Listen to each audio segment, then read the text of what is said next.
With Terry McLaurin's deal finalized, does Washington have any of the league's top young talent?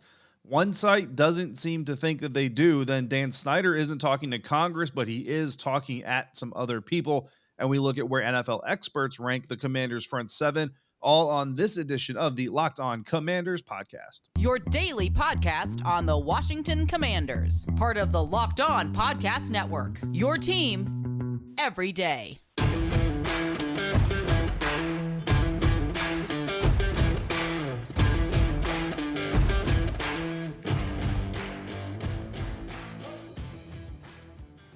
Welcome to the Locked On Commanders podcast, part of the Locked On Podcast Network, your team every day. We are your daily podcast on the Washington Commanders. Locked On Commanders is free and available on all platforms, including now on YouTube and the WUSA 9 Plus app.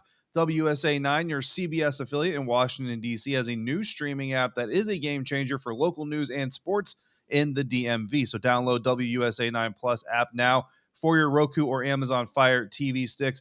I am David Harrison, writer covering the Washington Commanders for Sports Illustrated's Fan Nation. My partner is Chris Russell, one half of the Russell and Medhurst Show, which can be found on the Team 980 Monday through Friday from 9 a.m. to noon Eastern Time or anytime on the Audacy app. We both thank you for making the Locked On Commanders your first listen or your first view every single day. When we're not here, you can find us on Twitter at DHarrison82, at WrestleMania621, and at LO Commanders. Yep. Once again, hope everybody had a good weekend. Thank you for making Locked On Commanders podcast your first listen and view of the day. And David, we have a lot to catch up on, some polls, some rankings, some Dan Snyder stuff. So let's hit it out of the chute here. The 33rd team, which is run by Mike Tannenbaum and a bunch of coaches and ex-executives and all that type. It's a think tank, basically a football engine think tank, put together a top 25 under the age of 25 list. And that part of it is also important, under 25. So 24 or under. And basically what they did was they took a pool of 75 players, and 11 of the analysts that contribute to the 33rd team under Mike Tannenbaum basically generated their list to the top 25 best players and considering positional value, so on and so forth. And you might be asking, well, okay, somebody's got to be from the burgundy and gold, right?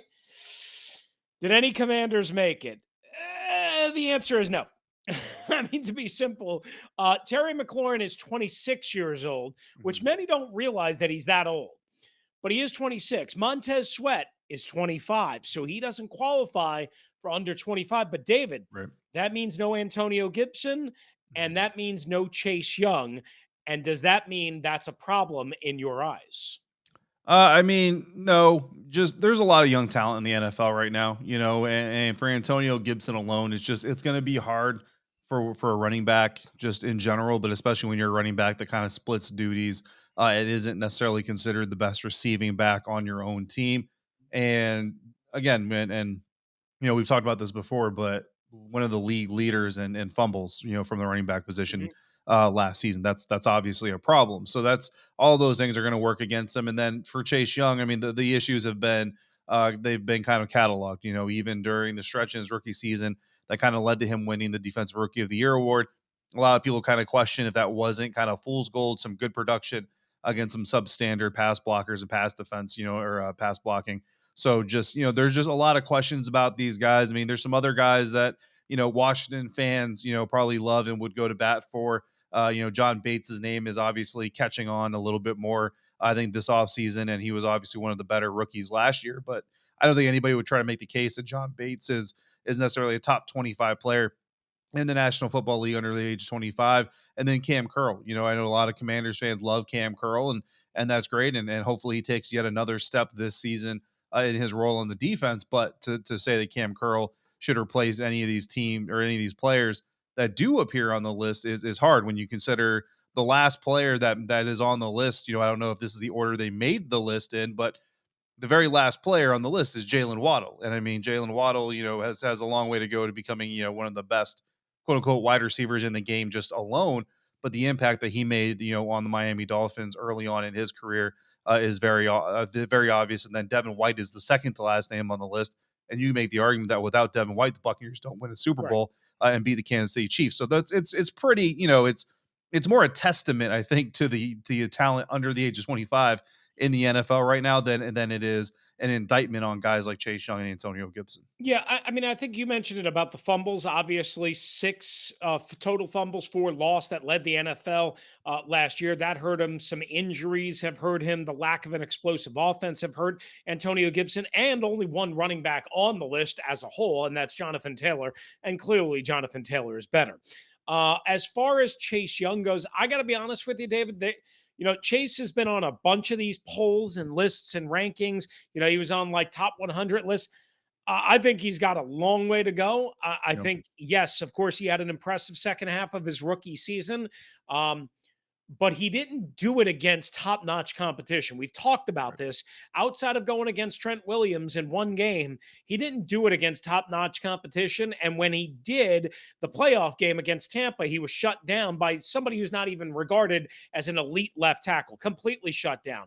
And then it was more of the same in the first half last year. And then, of course, the injury and some of the lack of structure and some of the lack of, the things that Ron Rivera was kind of open about, quite honestly, before Chase's injury. So again, I don't think fans should be insulted that Chase Young and or Antonio Gibson weren't on this list. I don't think you can go there with Bates and Curl, to your point. I don't think they're Right. household enough names. Maybe they were on that list of 75. I don't know, and whittled down. Doesn't matter. The bottom line is it is a problem, though, if you have nobody under the age of 25. Again, Montez Sweat and Terry McLaurin maybe would have qualified for this. I think Terry would have made it, but he's 26. It Mhm. is a problem that they don't have that premium young age and contractual talent on this football team. Yeah, you want to try to see some of these guys take the next step. Obviously, Antonio Gibson's going to get some help this season. Running back, I mean, you can win running back by committee if you need to. I Right. mean, the Kansas City Chiefs won a Super Bowl, and their starting running back was a guy that nobody really, touts kind of all that highly. The Tampa Bay Buccaneers did it with Leonard Fournette, who just 4 or 5 months prior to that was considered a castaway, Right. stuff like that. So I mean, you can win without that. Chase Young is obviously the guy that you want to see hit the most, but you have other guys. De'Ami Brown is still under 25 enough that if he has kind of a breakout sophomore season, he can maybe be on this list. We talked about John Bates. I mean, who knows? Logan Thomas obviously eyeing as early a return as possible, but if he doesn't come back and John Bates kind of gets rolling early, maybe there's enough flash there that even when Logan returns, they run a lot of 12 personnel and John gets some good burn there. So I mean, you have talent in the making, right? But then you're also taking all the rookies off the list. So Jahan Dotson, Percy Right. Butler, Brian Robinson Jr., Fedarian Mathis, like they're all under 25, but you're taking them off the list. Correct. I was a little surprised actually researching this. Fedarian Mathis is 24 years old, so he's probably never going to be on the list just because he's really not going to have the opportunity to make that list. But there's some good young talent there, so you want obviously that younger pool to kind of elevate a little bit, but I don't think it necessarily is a catastrophic flaw. There's plenty of other NFL teams that didn't have a player on that list. Absolutely. All right. I don't think we should scream or cry over this. Just something to kind of keep in mind as we enter training camp. All right. One thing that we should be happy about. We told you this last week. We had our reaction. Terry McLaurin's contract extension was officially announced by the Commanders and signed on Tuesday. He'll meet with the media on Wednesday morning. Again, this is not breaking news. This is not new news. We knew about this, but finally, pen to paper, time to get it done. Terry will be in the camp. Terry signed, sealed, delivered. I guess the biggest thing before we get a chance to hear from him, David, and we'll have Mhm. reaction on the next episode. The biggest thing for me is that Terry again that there won't be any problems here in terms of getting this done, in terms of procedure, in terms of when's he going to sign it, when are they going to announce it? Like there's no headaches anymore. They know what it's going to cost them. He knows what he's getting paid. He knows he's getting a bag of cash in year one, and away we go. And it can just for once be about football. Yeah, absolutely, and a lot of good football too. I mean, Terry has hauled in, 62%, more than 62% of his targets in his career, over 3,000 yards, 16 touchdowns. I mean, he's averaging 67.2 yards per game with, let's just be honest, subpar quarterback play. Mhm. So if Carson Wentz can give him average to above average quarterback play, then this young man who's the team captain early in his career, despite the fact that he's only supposed to be a special teams contributor. All these things, he's got some records well on the way.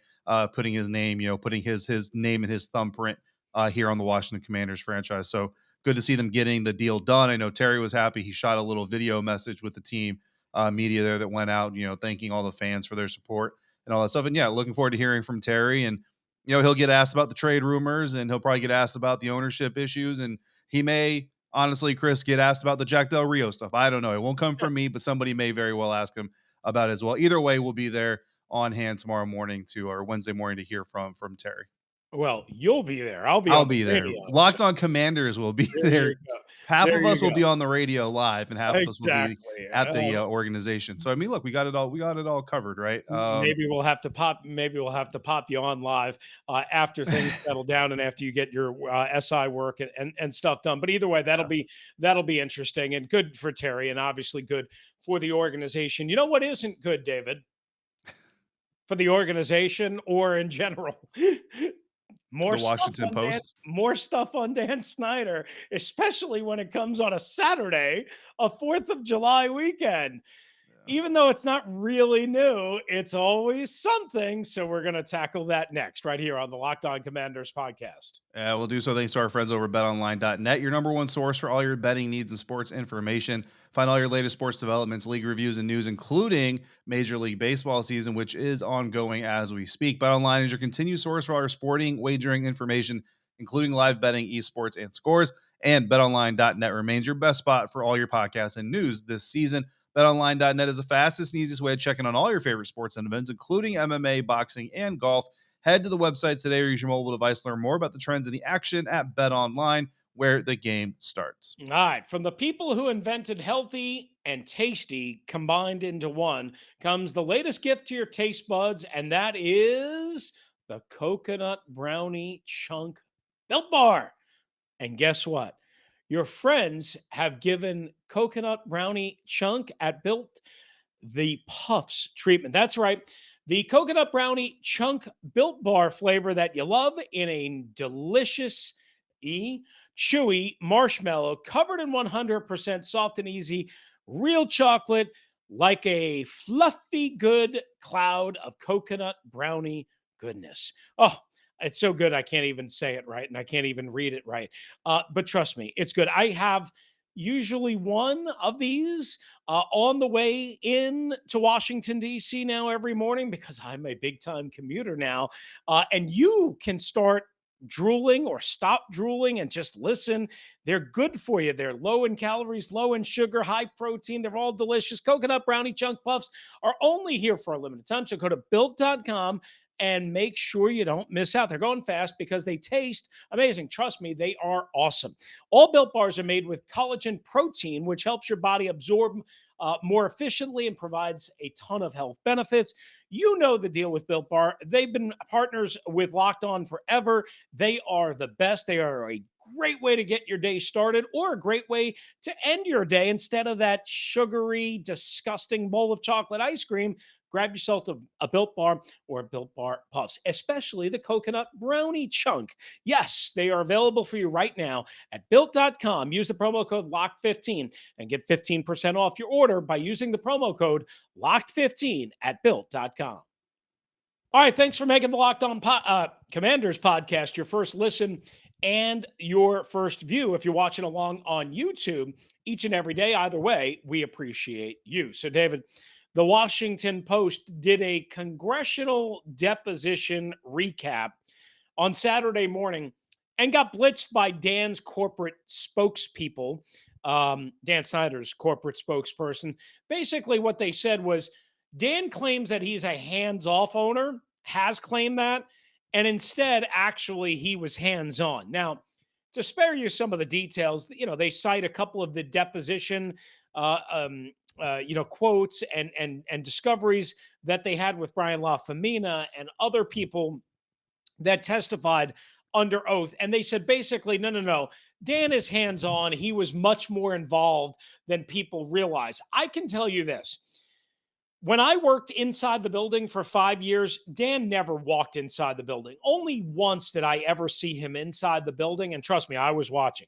And he came into the lobby of then uh, the old team name Park, um, uh, and basically came to my studio and wanted to know what I thought of something. I think it was after the draft and on a Saturday night. It was the only time I saw him in the main part of the building.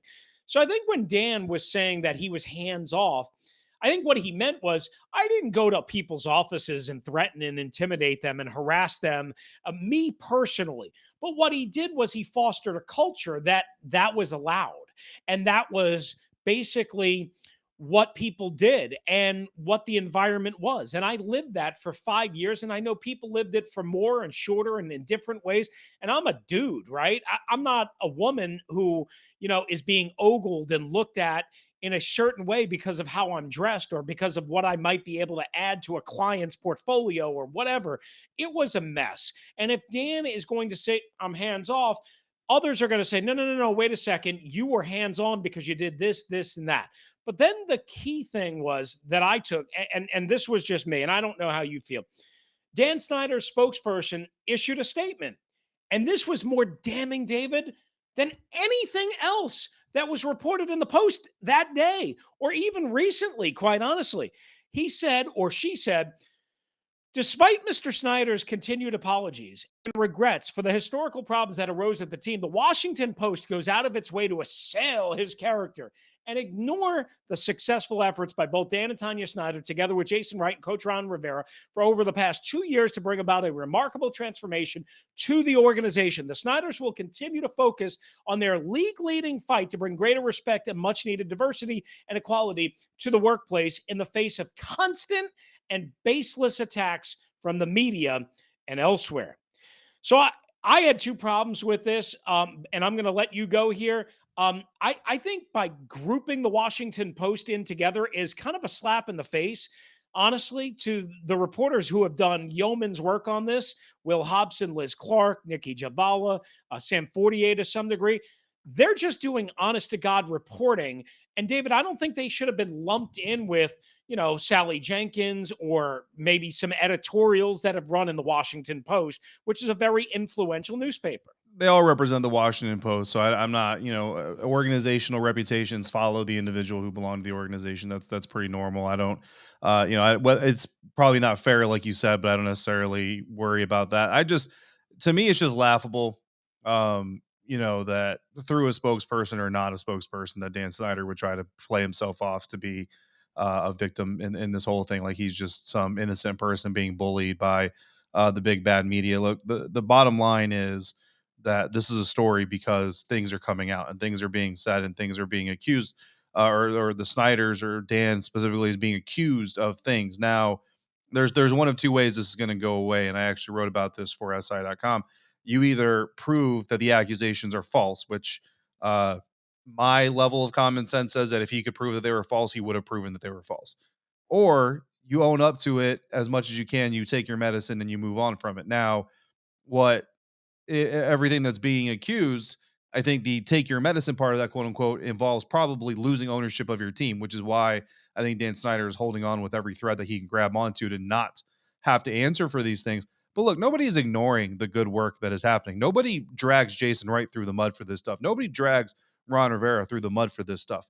It's Dan Snyder. And in some ways by association, Tanya Snyder, because if she's a co-owner, co-CEO, as far as I'm concerned, you're just as responsible for the organization, whether it's your husband's day-to-day operation or not. That's just how this whole relationship works. Now, what's not going to happen is a Washington Post, Locked On Commanders podcast, John Keim, Ben Standing, anybody. Nobody's going to come out here and say it is Tuesday, July 5th, and today no Washington Commanders employee accused Dan Snyder of wrongdoing.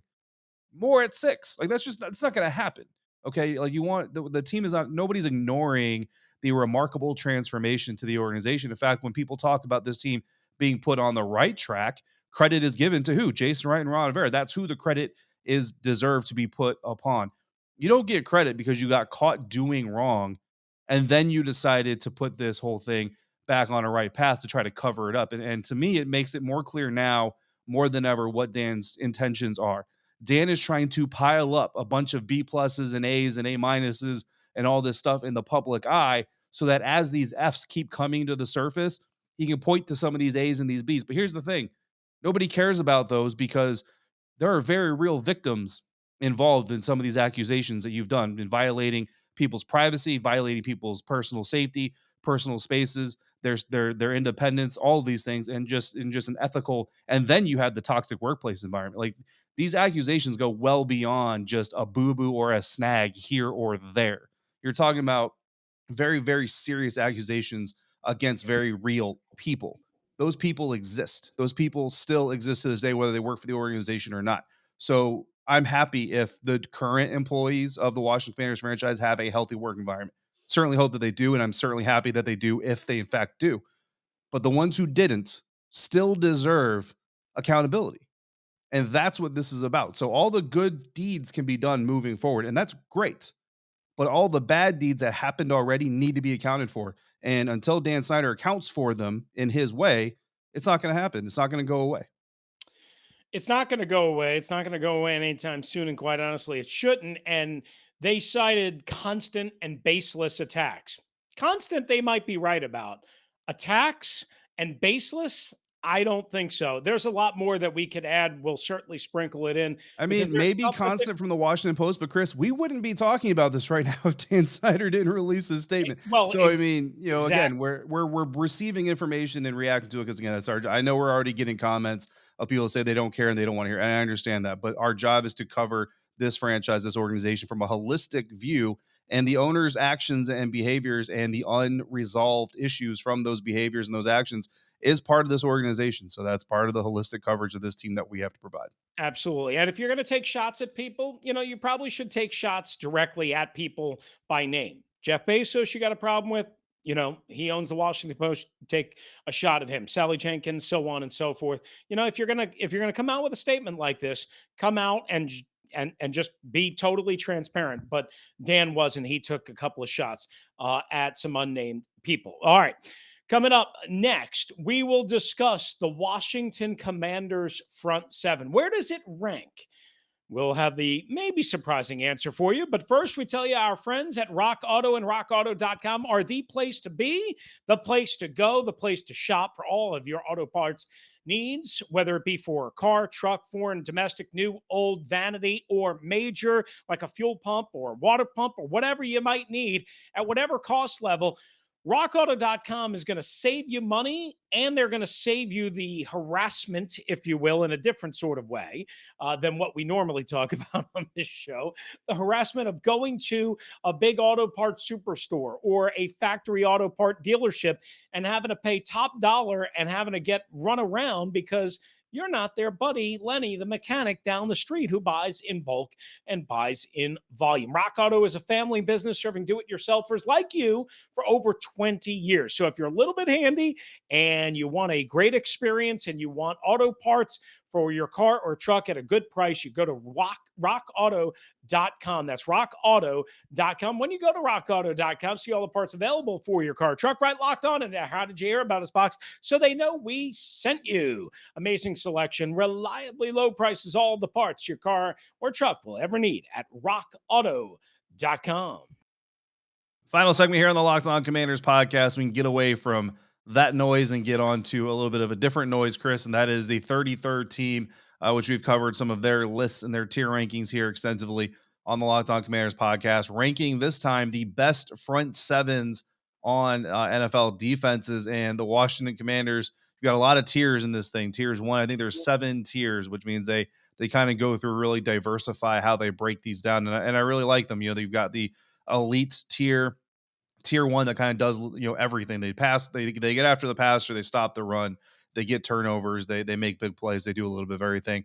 Tier two, guys who do that, but a little bit on a little bit of a lower basis. And then tier three, which is what they're deeming, Chris, one-dimensional units, teams that are team units, front seven, right, that either stop the run really well, or they rush the passer really well, or they give a whole yards both, but they also get turnovers to stop drives, or they're just able to stop the ball through the air over the others. So the Eagles, Titans, and Commanders listed on this tier, tier three, because they really struggled according to the 33rd team and statistics and our 8 sets of eyes between the two of us. They really did well against the run, but they had a lot of problems creating pressure against the quarterback and also getting timely turnovers. Meanwhile, the Chiefs, Bengals, and Steelers also joined tier 3 because they're really good at creating sacks and getting pressure on the quarterback, but they can't stop anybody on the ground. So what do Right. you think about the Washington Commanders being in this tier 3? Well, a couple of things. First, do we know that they stopped the run,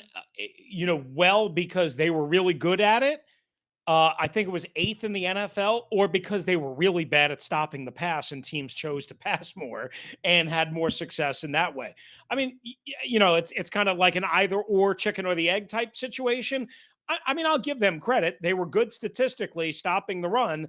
They were not, again, good in any way, shape, or form stopping the pass. And part of that was, again, teams chose to do that more. And as the 33rd team notes, and as we've talked about, they did struggle to consistently generate a pass rush. So when they list them at the top of tier 3, David, that's kind of where I expected them. Quite honestly, in year 1 of Ron Rivera and Jack Del Rio, they struggled to stop the run, and they were good at getting after the quarterback for the most part, especially in that second half when Chase Young really cranked it up. So it's been a little bit of this and a little bit of column A and a little bit of column B.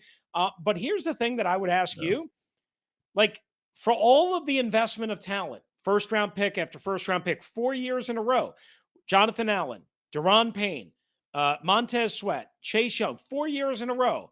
Wouldn't you Yeah. expect more than just the top of tier 3? Yes, absolutely. And you consider, I think there's 6 total first round picks on the starting defense right now. Like you, Yeah, you absolutely expect to get more out of that kind of investment. Now, granted, like William Jackson III, not drafted by Washington, but right. he is a first round pick on your defense, and you obviously paid him pretty good money. To your point, Washington Commanders last season ninth in the NFL in rushing yards per carry allowed. So they were good per carry as well. But to your point, and this is why stat scouting is such a dangerous practice.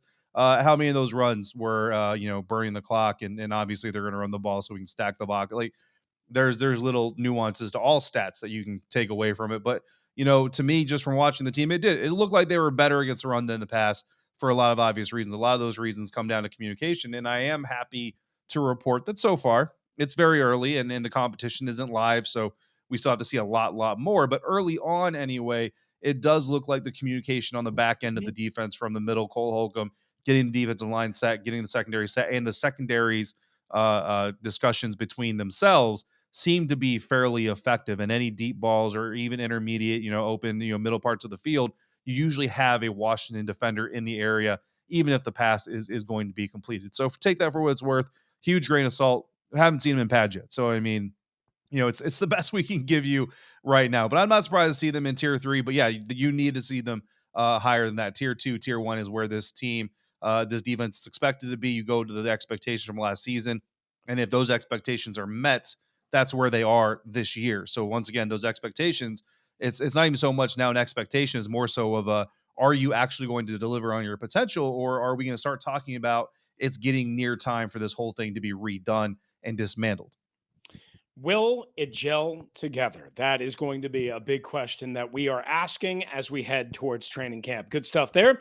All right, more polls, rankings, lists, and all sorts of fun things before we actually get the pads on in late July in Ashburn, Virginia. We want to thank you again for making the Locked On Commanders podcast your first listen and your first view of the day. Come on back for the next episode. David and I will have you covered on anything breaking, of course, on the Dan Snyder front, and reaction to what Terry McLaurin had to say on Wednesday. Now make your second listen of the Locked On NFL podcast and view. Our NFL experts and insiders keep fans dialed in with the biggest stories and the latest news from all around the league, because an offseason doesn't equal a break in the action, and that is certainly true for the Commanders. Follow Locked On NFL every day on the Audacy app, YouTube, and wherever you get your podcasts. You want to hop in, 301-615-3577 on the voicemail line, or Locked On Washington Commanders at gmail.com. That's going to do it for us today, Commanders fans. For David Harrison, who's covering the Washington Commanders